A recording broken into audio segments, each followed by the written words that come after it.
अब देखिए, द्विगु का मतलब होता है, हमने परिभाषा पहले आपको बता दिया कि जिसका पहला पद संख्यावाचक, जैसे हो गया नवरात्रि, नवरात्रों का समाहार, चौराहा, चार राहों का समाहार,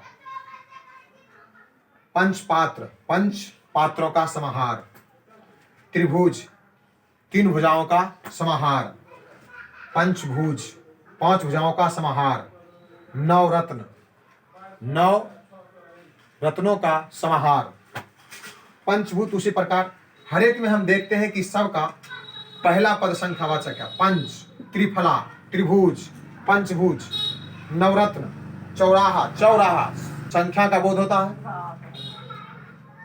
नवरात्रि, नौ का बोध होता है, यानी कि यहाँ कह सकते हैं 3 का बोध हो रहा है, यहाँ कह सकते हैं 9 का बोध हो रहा है, यहाँ कह सकते हैं 4 का बोध हो रहा है, यहाँ कह सकते हैं 5 का बोध हो रहा है, यहाँ कह सकते हैं 3 का बोध हो रहा है, यहाँ कह सकते हैं 5 का बोध हो रहा है, यहाँ कह सकते हैं 9 का बोध हो रहा है, यहाँ कह सकते हैं 5 का बोध हो रहा है। तो हर एक में देखते हैं कि पहला संख्यावाचक संख्या, जिस समास का पहला पद संख्यावाचक हो उसे हम द्विगु समास कहेंगे। आप देख सकते हैं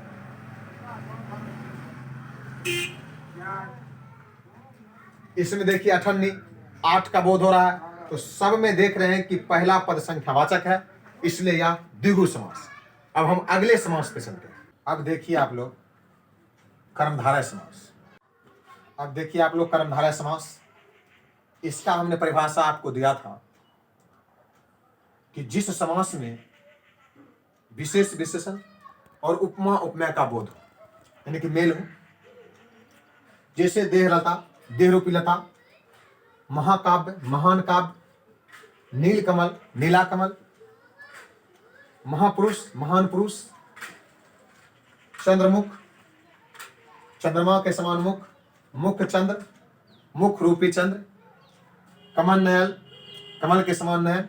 अब आप देखेंगे बहुब्रीहि। बहुब्रीहि का हमने आपको परिभाषा बताया, जिस समास के कोई पद प्रधान नहीं हो और अपने अर्थ को छोड़कर दूसरा अर्थ ग्रहण करे उसे बहुब्रीहि समास कहते हैं। हमने परिभाषा में पहले आपको बता दिया, फिर से बता दिया। अब देख सकते हैं चतुर्भुज, इसका पहला पद संख्यावाचक है, परंतु यह द्विगु में नहीं होगा। यह समास जो होगा सो बहुब्रीहि में होगा, क्योंकि अपने अर्थ को छोड़कर विशेष धारण करता है। चार भुजाहु जिसके, अर्थात विष्णु, दशानन, 10 है आनंद जिसके, अर्थात दशानन। इसका 10 भुजा है, गिनती में 10 आ रहा है, लेकिन यह द्विगु समास नहीं होगा, बहुब्रीहि समास होगा, क्योंकि अलग अर्थ धारण करता है। 10 सिर है जिसके या आनंद है जिसके, अर्थात रावण। त्रिशूल पौनी, पौनी है, त्रिशूल है पौनी जिसके, यानी कि त्रिशूल जिसके हाथ में हो, अर्थात कौन, शंकर। नीलाकंठ, नीलकंठ हो गया, नील हो कंठ जिसका या नीला हो कंठ जिसका, यानी कि शिव शंकर भोलेनाथ। चक्र पौनी उसी प्रकार से हो जाएगा। चंद्रशेखर, उसी प्रकार से जो चक्र, चंद्रशेखर यानी कि जिसके सर पे चंद्र हो, अर्थात शिव शंकर भोलेनाथ। बीना पौनी, किसके हाथ में बीना आप लोगों को पता है, सरस्वती हो जाएंगी। लंबोदर, लंबा उदर जिसका, अर्थात पेट किसका है, तो गणेश जी का, हम सभी जानते हैं। क्यों बच्चों? बस आज यहीं तक रहने दीजिए। समझने में यदि किसी प्रकार से परेशानी या दिक्कत हो तो आप कमेंट में लिख सकते हैं, और इस वीडियो को आप ज़्यादा से ज़्यादा समझ में आ जाए तो शेयर करेंगे, लाइक करेंगे, सब्सक्राइब करेंगे, कमेंट करेंगे। आज के लिए इतना ही, बस। जय हिंद, जय भारत।